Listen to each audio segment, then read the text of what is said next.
போருக்கு நடுவே சாதனை படைத்த இந்தியா. இந்திய ராஜாங்க ரீதியிலான அணுகுமுறைக்கு இன்று கிடைத்துள்ளது வெற்றி. காங்கிரஸ் மற்றும் திமுக போன்ற எதிர்க்கட்சிகள் இப்போது என்ன சொல்லி கதறப்போகிறார்கள் என்று தெரியவில்லை. அப்படி என்ன சாதனை படைத்துள்ளது மோடியின் தலைமையிலான இந்திய ராஜாங்கம்? நண்பர்களே, நமது சேனலை பார்க்கும் உங்களில் பலர் சப்ஸ்கிரைப் செய்யாமல் பார்த்து கொண்டுள்ளீர்கள். எனவே இப்போதே சப்ஸ்கிரைப் செய்து கொண்டு பார்த்தால் நாம் வழங்கும் அனைத்து உண்மையான செய்திகளும் உங்களை வந்தடையும். எனவே உடனே சப்ஸ்கிரைப் செய்து கொள்ளுங்கள். அப்படியே இந்த வீடியோவிற்கு ஒரு லைக் கொடுத்தால் இந்தியாவின் பெருமையை பற்றி பேசும் இந்த வீடியோ அனைவருக்கும் சென்று சேரும். எனவே உடனே லைக் செய்யுமாறு அன்புடன் கேட்டுக்கொள்கிறோம்.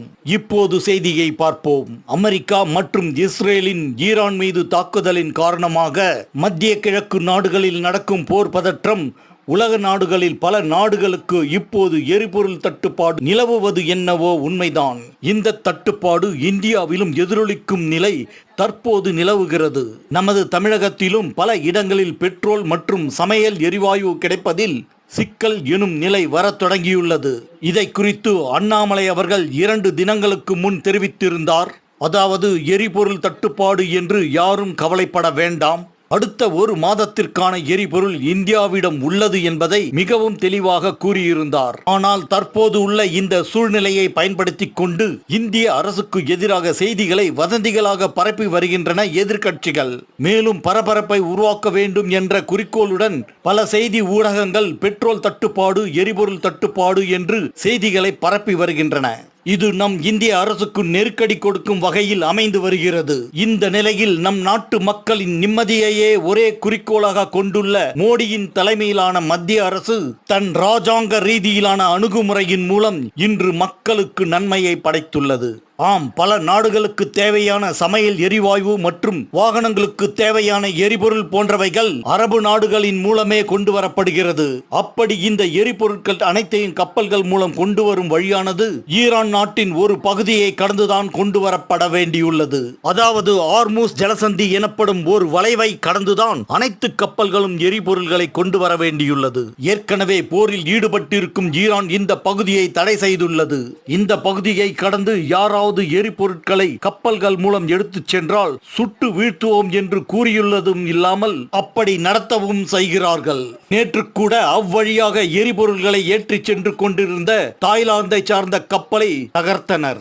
இந்த நிலையில்தான் இந்தியாவின் எண்ணெய் கப்பல்களான புஷ்பக் மற்றும் பரிமல் என்ற 2 கப்பல்களை மட்டும் அந்த எல்லையை தாண்டி செல்ல வழிவிட்டுள்ளது ஈரான். மற்ற பல நாட்டின் கப்பல்கள் அந்த பக்கம் வந்தால் சுட்டு வீழ்த்தப்படும் என்று கூறியுள்ளது ஈரான். இப்போது இந்தியாவின் அந்த 2 கப்பல்களும் முக்கிய பகுதியை கடந்து இந்தியாவை நோக்கி வந்து கொண்டுள்ளது. இதற்கு காரணம் ஈரானின் வெளியுறவுத்துறை அமைச்சர் சையத் அப்பாஸ் அரபியுடன் நமது இந்திய நாட்டின் வெளியுறவுத்துறை அமைச்சர் ஜெய்சங்கர் தொலைபேசியில் கலந்து கொண்டு இந்திய எண்ணெய் கப்பல்களை பாதுகாப்பாக ஹார்மூஸ் பகுதியில் இருந்து கடந்து செல்ல அனுமதிக்குமாறு கேட்டுக் கொண்டுள்ளார். நமது இந்திய வெளியுறவுத்துறை அமைச்சர் பேச்சை கேட்டுக்கொண்டு அதற்கு இணங்க இந்திய கப்பல்கள் அந்த ஹார்மூஸ் பகுதியில் இருந்து கடந்து செல்ல ஈரான் அனுமதி அளித்து தற்போது அந்த 2 கப்பல்களும் மிக பத்திரமாக அந்த பகுதியை கடந்து வந்து கொண்டுள்ளது.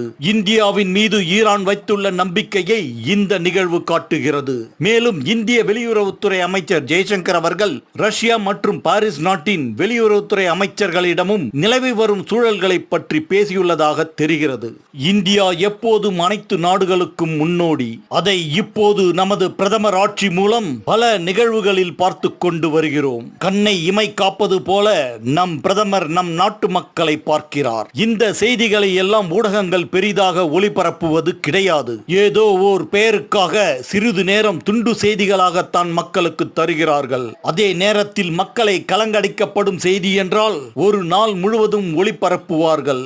எது எப்படியோ இந்தியாவை சேர்ந்த புஷ்பக் மற்றும் பரிமல் எனப்படும் 2 எண்ணெய் கப்பல்களும் அந்த ஹார்மூஸ் பகுதியில் இருந்து பத்திரமாக அந்த பகுதி வழியாகவே கடந்து வந்து கொண்டுள்ளது என்பது மிகவும் மகிழ்ச்சியான செய்தி. இனி அடுத்தடுத்து இந்திய எண்ணெய் கப்பல்கள் தொடர்ந்து அந்த பகுதி வழியே வந்து கொண்டிருக்கும் என்பது நிம்மதி அளிக்கிறது.